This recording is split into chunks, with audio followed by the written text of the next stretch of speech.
Magandang umaga.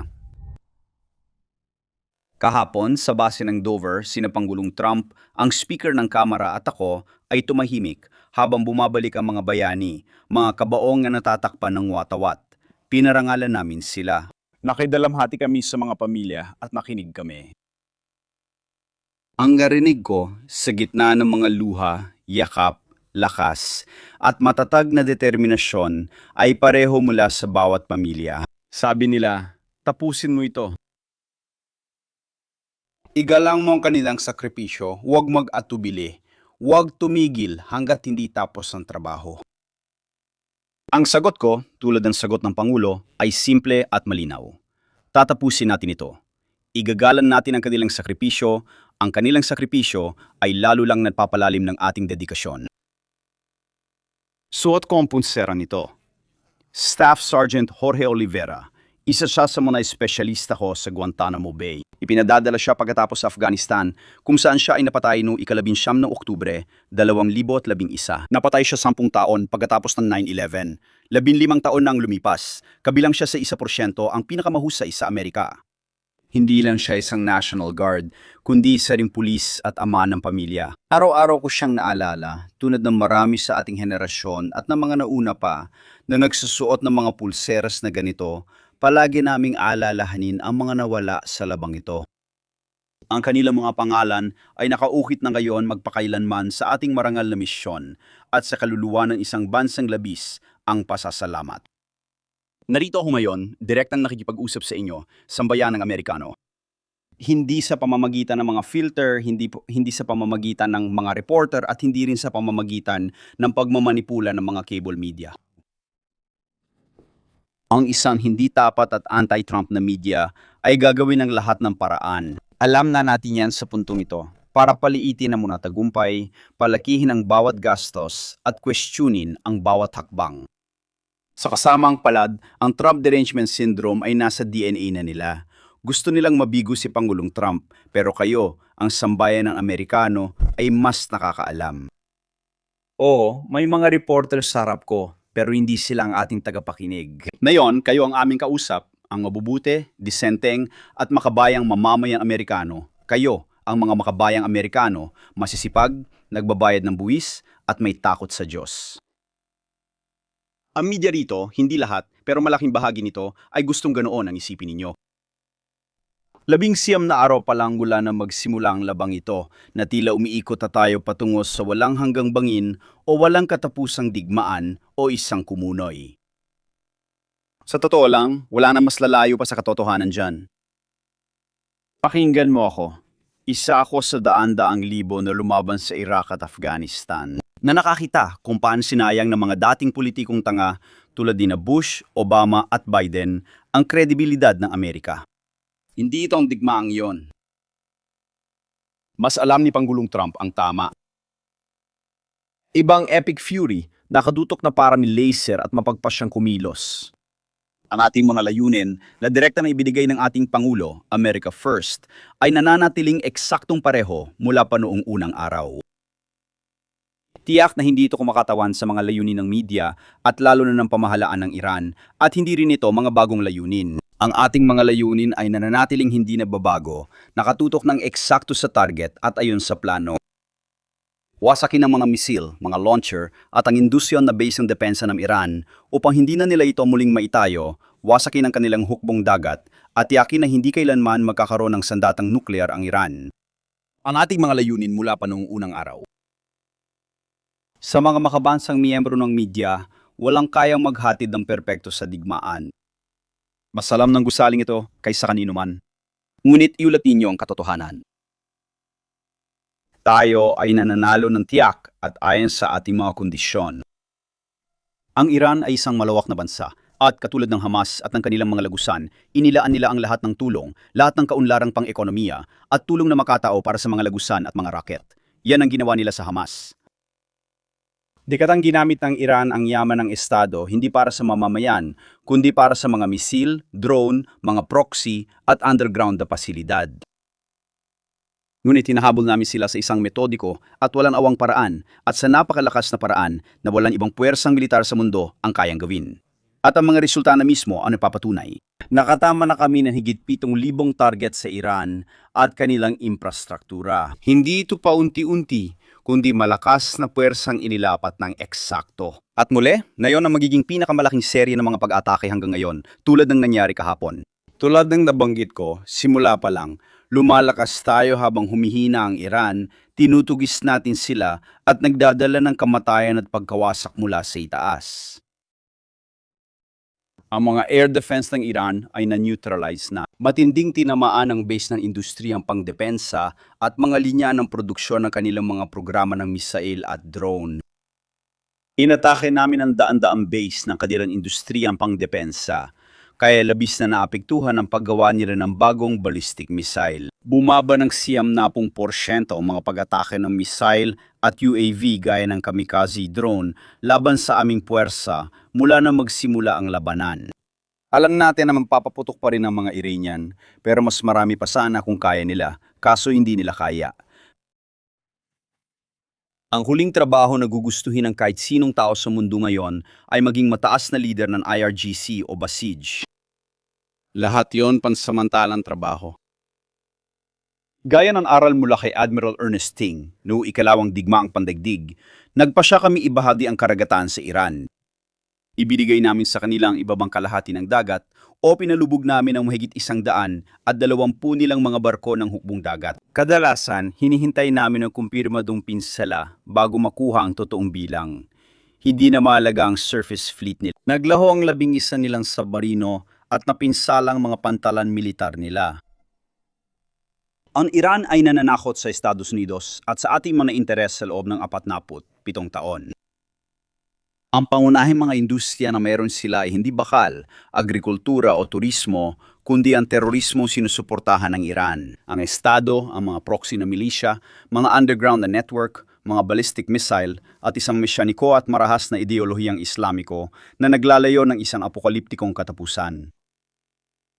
Ang ganitong rehimen na ayaw isuko ang ambisyong nuklear ay hindi lang suliranin sa rehiyon, kundi direktang banta sa Amerika, kalayaan at sibilisasyon.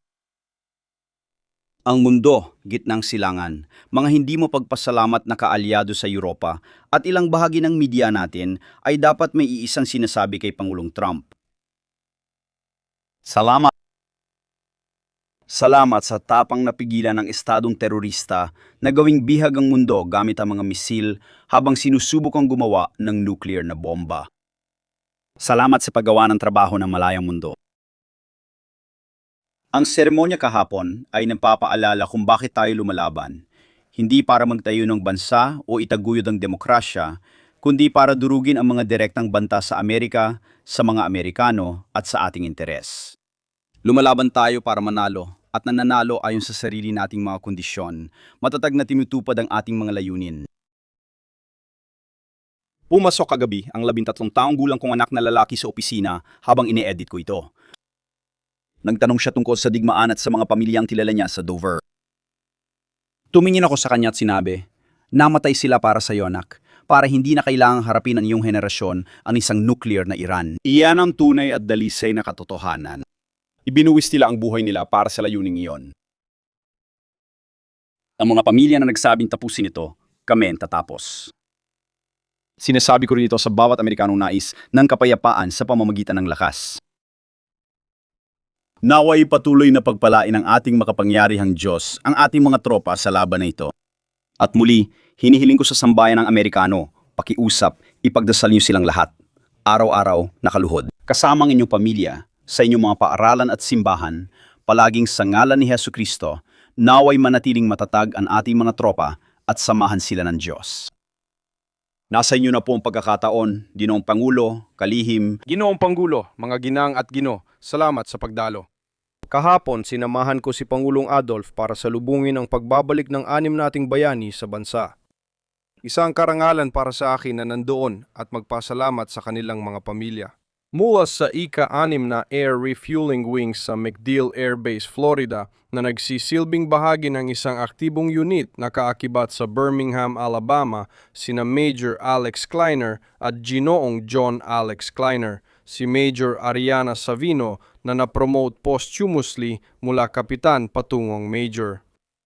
Ang Technical Sergeant Ashley Pruitt, boom operator ng 123 meter air refueling wing. Ohio National Guard sa Rickenbacker Base sa Columbus. Kapitan Seth Koval, Kapitan Kurt Zank, at ngayon ang Master Sergeant Tyler Simmons na napromote din bilang boom operator ng team na yon.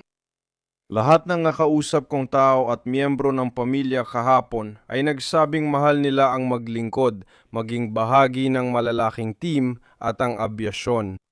Ang mga tripulante ng refueling ng bansa ay mga di kilalang bayani na itinataya ang buhay para maihatid ang laban gamit ang refueling at ICOM. Vi sua coragem e tenacidade frequentemente. Noong September 11, tinulungan ninyo ako hanggang sa mga banyagang kalangitan kung saan lumihis kayo ng ruta para bigyan ako ng gasolina nung hindi ako makaalis. Isang puwersang palupa sa ilalim ng putukan, tumugon sila sa tawag at paulit-ulit na pumunta sa unahan. Lubos akong proud at nagpapasalamat sa lahat ng ginagawa ng ating mga crew sa refueling, mga piloto natin, mga operator ng boom at mga tagapag-ayos. Naway malaman ng pamilya ng 6 nating nasawi na nakikiisa kami sa kanilang sakit. Hindi malilimutan ng bansa ang kanilang sakripisyo at pangalan. Nakikiramay ang ating mga puwersa sa inyo ngayon at alalahanin namin ang kanilang pamana, isang kahangahangang regalo at isang dakilang halimbawa para sa lahat. Mag-update na ako ng mga operasyon. Ang CENTCOM ng Sikimowa ay sumusunod sa plano para makamit ang mga layuning militar at nananatiling walang humpay sa pagtugis sa mga kakayahan ng missile, drone, hukbong dagat at base ng industriya ng Iran. Araw-araw, mas malalim namin inaatake ang teritoryo ng Iran. Ayon sa Central Command ng ZEWA, nagpakawala ang mga Amerikano ng 5,000 libro na penetrator bombs sa mga underground na imbakan ng cruise missile at mga kagamitan sa suporta. Ang mga sandatang ito ay espesyal na dinisenyo para tumagos sa konkreto at bato at gumana pagkatapos makalusot sa mga hadlang na ito. Patuloy naming hinahanap at winawasak ang mga pasilidad ng imbakan ng mga mina at mga imbakan ng bala ng hukbong dagat. Patuloy naming winawasak ang mga ari-arian ng hukbong dagat, kabilang ang 120 barko at 44 na tagalunsad ng mina. Patuloy ang presyon, lumipad kami papuntang silangan, pumasok sa impapawid ng Iran para sugpuin ang droga, mga drone na pandigma at bawasan ang pagpapalawak ng kapangyarihan ng Iran. Ang A-10 Warthog ay aktibong nag-ooperate sa timog na harapan, tinutugis at sinisira ang mga mabilis na bangkang pandigma sa kipot ng Hormuz. Bukod pa rito, sumali na rin ang mga AH-64 Apache sa labanan sa timog na harapan at patuloy na kumikilos sa timog na bahagi. Kasama rito ang ilang kaalyado natin. Gamit ang mga Apache laban sa mga drone na may isang direksyon ng pag-atake sa Iraq, ang mga AH-64 na helicopter ay nagsasagawa ng mga pag-atake laban sa mga milisyang kaalyado ng Iran.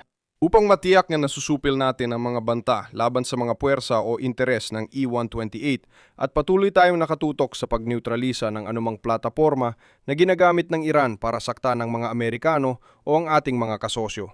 Noong nakaraang Biyernes, sina Cooper at ang CENTCOM ay tumama ng eksakto sa mahigit 90 target sa isla ng Karg. Kasama dito ang lahat ng infrastrukturang militar, depensang panghimpapawid, base ng hukbong dagat, imbakan ng mina at pasilidad ng pagpapalipad.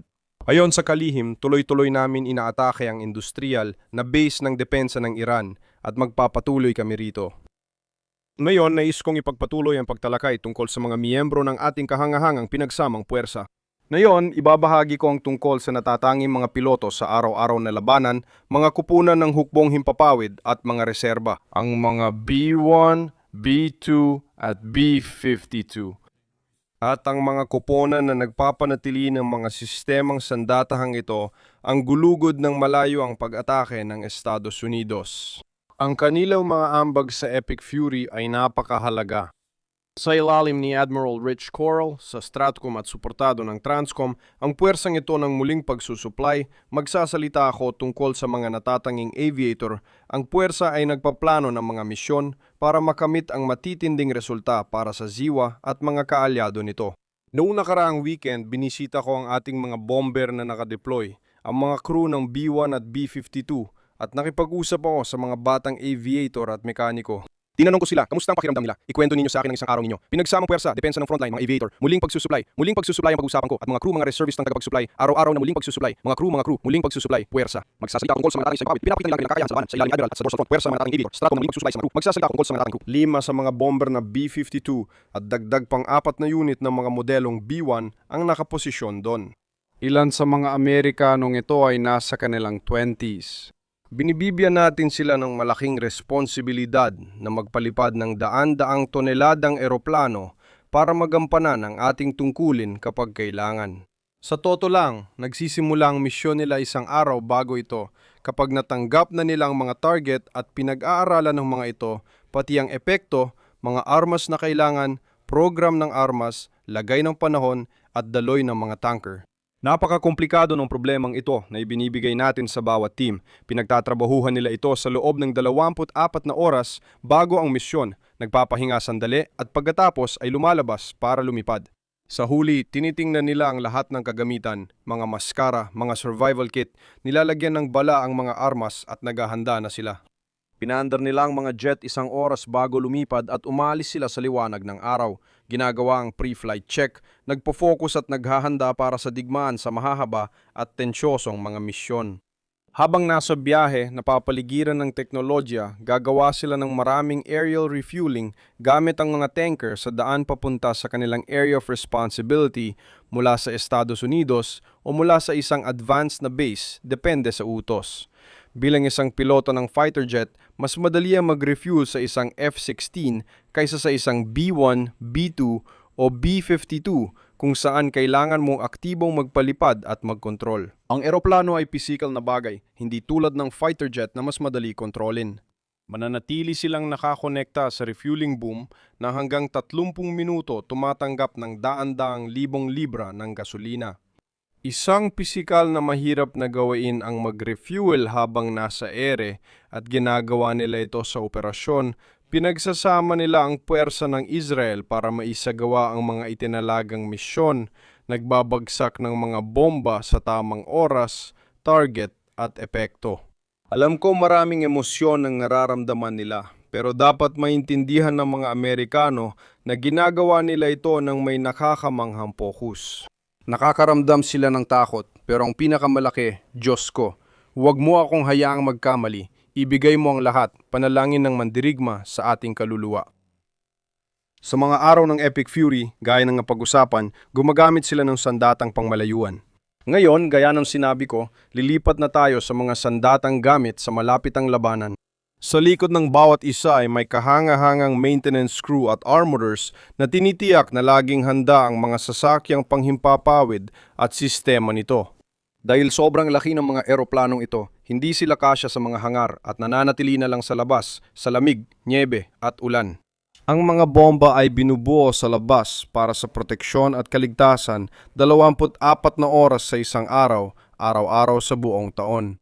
Hindi ito komportableng trabaho. Pero kahit isang minutong makasama mo ang mga batang Amerikanong puno ng motibasyon, di mo maiwasang umasa para sa kinabukasan ng Estados Unidos.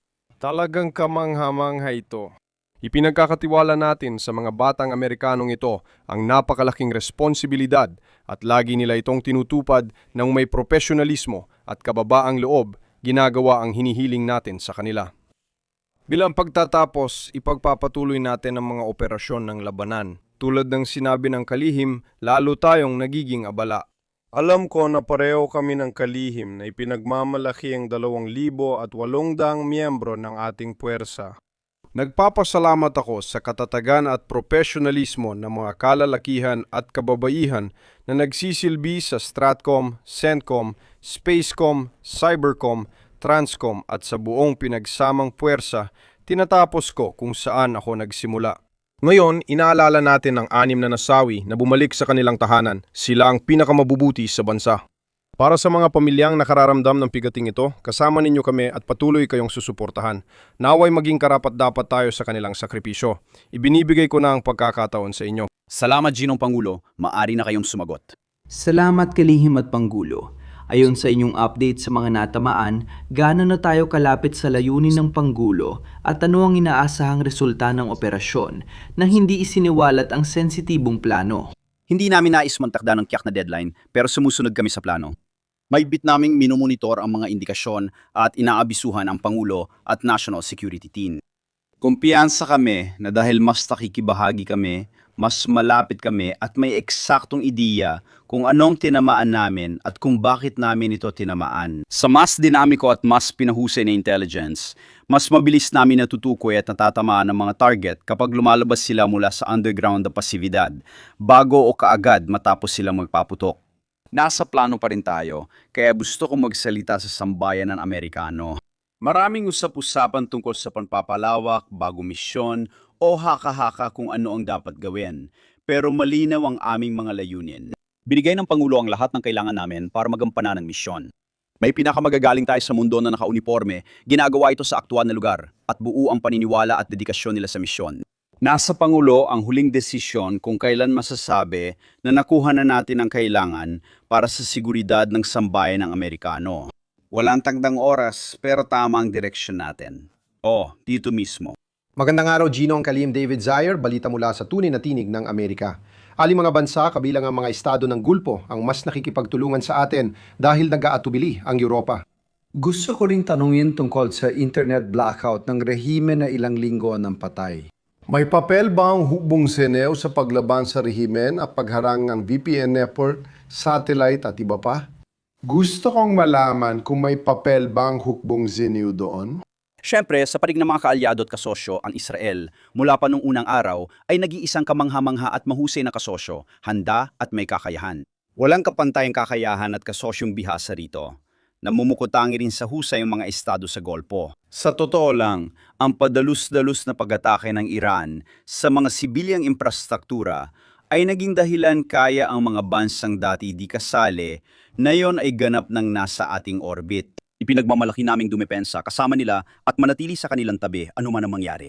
United Arab Emirates, Qatar, Bahrain, Kuwait, Saudi Arabia at iba pa na sa ating panig, nagpapasalamat tayo sa ganitong suporta. Sa internet, kitang-kita ang pagsisikap ng rehimen na higpitan ang kontrol nito. May ginagawa kaming countermeasures na marami ay hindi pwedeng pag-usapan dito.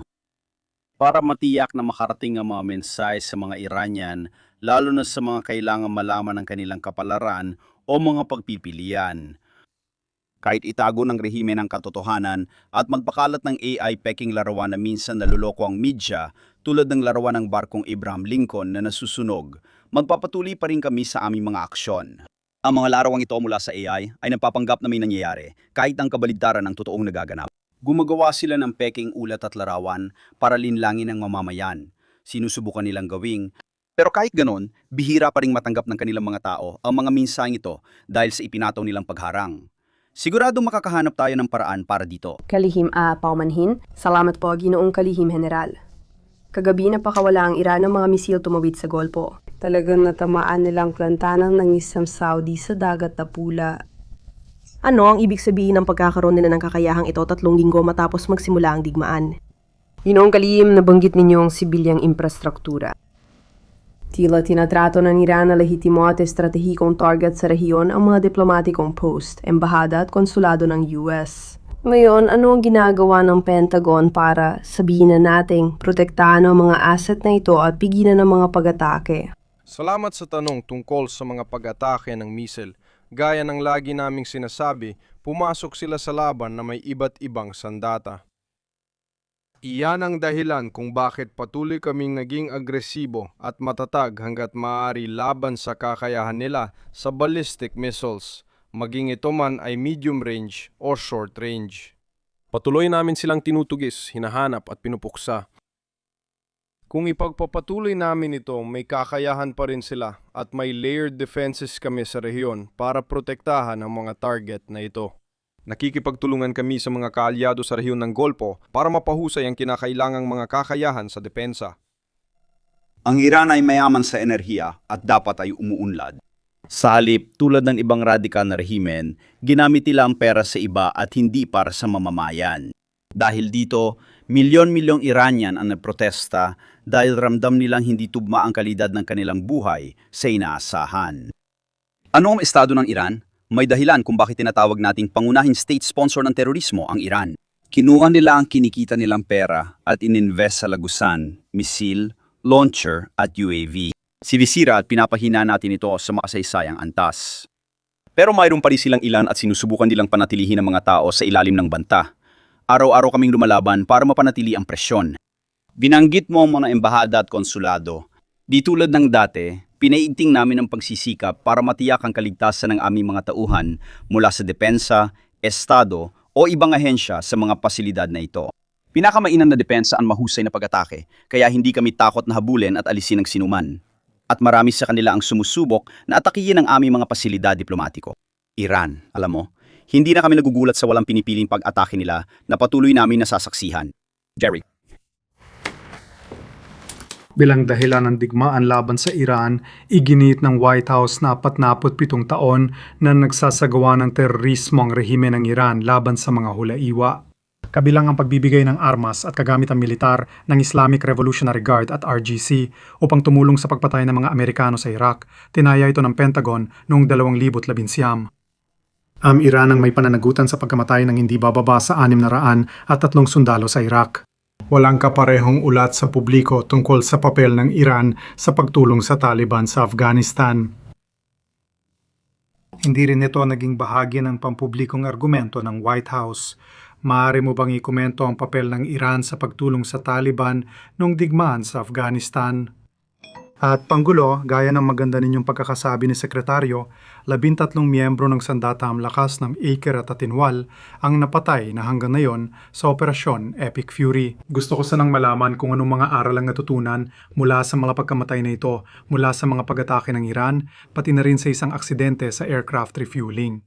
Paano ipinapatupad ang mga aral na ito sa kasalukuyang labanan at paano ito ipapatupad sa posibleng labanan sa DOPACOM? Salamat. Salamat sa tanong. Totoo na sa isang lungsod na may maikling alaala, hindi ganoon si Pangulong Trump. Naalala niya kung paano itinatag ang rehimeng Iranian at ang kanilang simulaing kamatayan sa Amerika, kamatayan sa Israel. Iyan ang kanilang idineklara. May balak talaga sila, sa lahat ng paraan, na subukang maisa katuparan yon sa pamamagitan ng pagpatay sa mga Amerikano saan man nila magawa sa mga embahada. Matagal na nila itong ginagawa sa loob ng mahabang panahon. Sa Iraq, ang EFP o Explosively Formed Penetrator ang pinakanakamamatay na sandata. Nandoon ako nang lumitaw ang taktikang ito. Napagtanto namin hindi lang jihadista ang nag-assemble ng mga 155mm artillery shell ng sunod-sunod. Isang buong estado, isang bansa na may kumpletong kagamitan, ang kaya maghulma ng bakal sa isang partikular na disenyo para tumago sa armor ng mga Amerikano at pumatay ng mga Amerikano. Hindi ito parang mapapadala lang tayo ng ideya kung paano gumawa ng bomba. Nagbigay ang Iran ng teknolohiya, resources at profesional sa Iraq para pumatay ng mga Amerikano. Ang opisyal na bilang ay 600, pero naniniwala kaming mas mataas pa ito dahil sa dami ng kakayahan na dinala nila. Nakikipagdigma sila sa atin, kahit aminin man natin o hindi, sa loob ng 47 taon. Ganon din sa Afghanistan. Pangalanan mo kalabang Islamista, Sunni man o Shia. At ang Iran ay handang kumupkop sa kanila basta't handa ang grupong iyon na pumatay ng mga Amerikano. Kaya, naging kaibigan nila ang kaaway ng kanilang kaaway sa mundo ng mga Islamista. Kaya ang Iran, maging sa Iraq, Afghanistan at iba pang panig ng mundo ay tinatarget ang mga Amerikano. Hindi matatanggap ni Pangulong Trump ang isang rehimeng ganito na malapit na magkaroon ng kakayahang nuklear na sinabi nilang gagamitin. Kailangan natin paniwalaan ang banta ng ating mga kaaway na gagamit sila ng pinakamapanganib na sandata sa mundo. Sa lahat ng lugar na napuntahan ng Iran, naging tunay itong banta sa Amerika. Minsan, kailangan nating ipaalala ito sa mga tao. Salamat sa Diyos. May Commander-in-Chief tayo na isinapuso ito sa nala ng bansa at nagsabing, gagawa tayo ng aksyon dito. Jerry, gusto kong talakayin ng mga natutunang aral dahil mahalaga ito, pero hindi ako magbabahagi ng detalye. Iniimbestigan pa ang mga taktikang aral at insidente sa KC-135. Pero talagang gusto kong pag-usapan kung paano ko ito iniisip at kung paano natin ito iniisip. At ito ay isang bagay na talagang mahalaga para sa akin. Ang pinagsamang puwersa ay kailangang maging isang organisasyon na mabilis matuto patuloy at may liksi sa bawat antas, maging ito man ay estratehiko, operasyonal o taktikal. Kaya inatasan namin ang pinagsamang puwersa na suriin ang sarili at itanong kung ano ang aming plano. Una, may plano ba kami? Oo o hindi? Oo, lagi ang sagot dahil palagi kaming napaplano sa lahat. Ipinatupad ba natin ang plano? Oo o hindi? Kung oo, gumana ba? Kung hindi, bakit? Kung hindi natin ito ginawa pero may mas maganda tayong nagawa, ano ang aral dito?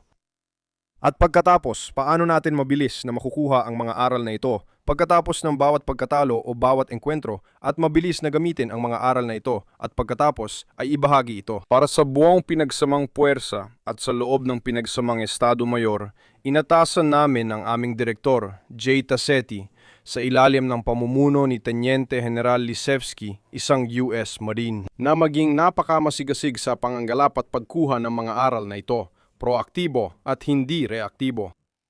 Sa katunayan, meron tayong mga miyembro ng J7 team na ngayon ay nakakalat sa buong CENTCOM sa loob ng bansa at sa ibang bansa. Tinitiyak namin na sa bawat pagkakataon, mabilis naming matutunan at may papatupad ang mga aral na ito sa pinagsamang puwersa. Kaya kung may pagkatalo o may kailangang matutunan, natututo kami. Hindi lang sa lugar ng CENTCOM, inaangkop namin ito sa lahat ng command. Hindi lang sa PACOM, ito ay naangkop sa lahat ng tungkulin sa labanan. Hiniling kong suriin nila ito ng mabuti, isang tabi ang ego at tandaan na mas mahalaga ang tama kaysa kung sino ang tama. Maging objektibo sa pagsusuri ng mga natutunang aral.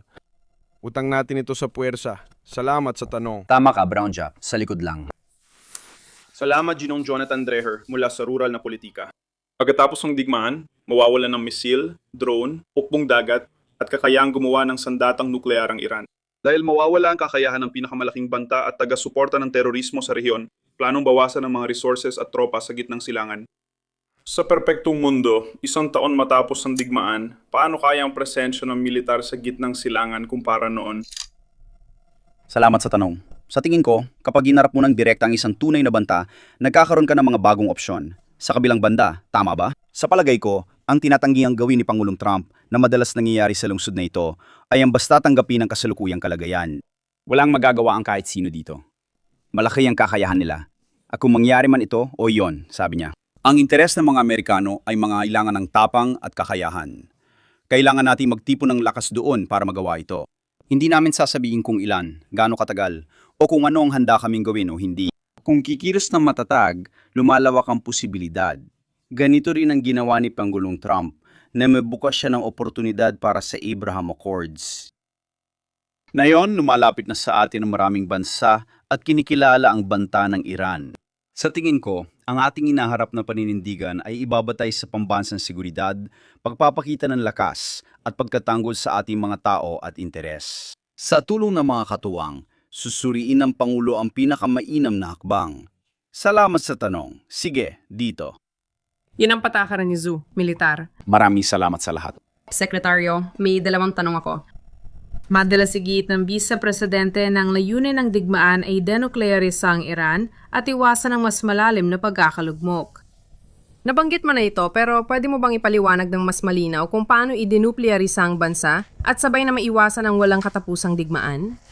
Kagabi, may ulat na humiling ang Pentagon sa White House ng $200 bilyong para sa digmaan kontra Iran, karagdagang pondo. Maaari mo bang kumpirmahin ito at ipaliwanag kung bakit kailangan ng malaking pondo? Una, ang Midnight Hammer, sa matapang na misyon at malinaw na layunin, ay tinanggal ang kakayahan para sa enrichment at mga operasyon sa mga pasibidad na yon. Dahil dito, napilitang umamin ang Iran. Sige, kaya niyong pigilan ang aming ambisyong nuklear. Patuloy pa rin kami sumusubok, kaya magkasundo na lang tayo. Itinalaga ni Pangulong Trump sina Steve at Jared na masigasiga tapat na nagtrabaho. Sinubukan ko makuha ang kasunduang iyon. Sa tingin ko, matagal lang sinasabi ng Iran, sige mag-usap tayo, habang patuloy silang gumagawa ng mas maraming misil, UAVs, at nagpapalakas ng conventional na depensa. Kaya kung gusto natin, maaari nating subukang buing muli ang programa na inosenteng iniisip na walang gagawin si Pangulong Trump tungkol dito. Kaya nga, tulad ng sinabi namin ni Sekretaryo Rubio, Ito ang conventional na depensa na patuloy na lumalaki. Para maprotektahan ang kakayahan nuclear, kailangan nating harapin ang Midnight Hammer at ito rin. Tungkol sa $200 bilyong, sa tingin ko, maaaring magbago ang halaga na yan. Kailangan ng pera para alisin ang masasamang tao. Dahil dito, bumalik kami sa Kongreso at sa aming mga kasamahan para matiyak ang pondo para sa mga nagawa na at para sa mga susunod na aksyon. Tinitiyak ng aming mga bala at lahat ng iba pa ay mapupunan at mapapalakas palampas sa kinakailangan. Ayon sa kanya, muling pinalakas ni Trump ang sandatahang lakas sa unang termino niya. Nagtagumpay siya muli. Ang pamungunang ito ay patunay na pupunan natin ang lahat ng nagastos. Habang pinalalakas natin ang Defense Industrial Base, binubuo ang arsenal ng kalayaan at pumapasok sa mahahabang kontrata para sa sopistikadong bala, mas mabilis tayong makaka-replenish kaysa inaasahan ng iba. Sa tingin ko, patuloy pa rin tayong humaharap sa sitwasyong nilika ni Joe Biden na nagpaubos sa mga stock na ito. At hindi padala ang mga ito sa ating hukbong sandatahan, hindi, kundi sa Ukraine. Tuwing sinusuri natin ang anumang hamon na meron tayo, ang sagot ay palaging para sa Ukraine. Sa huli, naniniwala kami na ito ang tama. Mas makakabuti ngayon ang mga bala sa ating interes at ang panukalang batas na ito ang titiyak ng tuloy-tuloy na pondo. Kukuha pa tayo ng isa. Sandali. Salamat, Ginoong Pangulo. Jordan Conradson ng Gateway Pundit.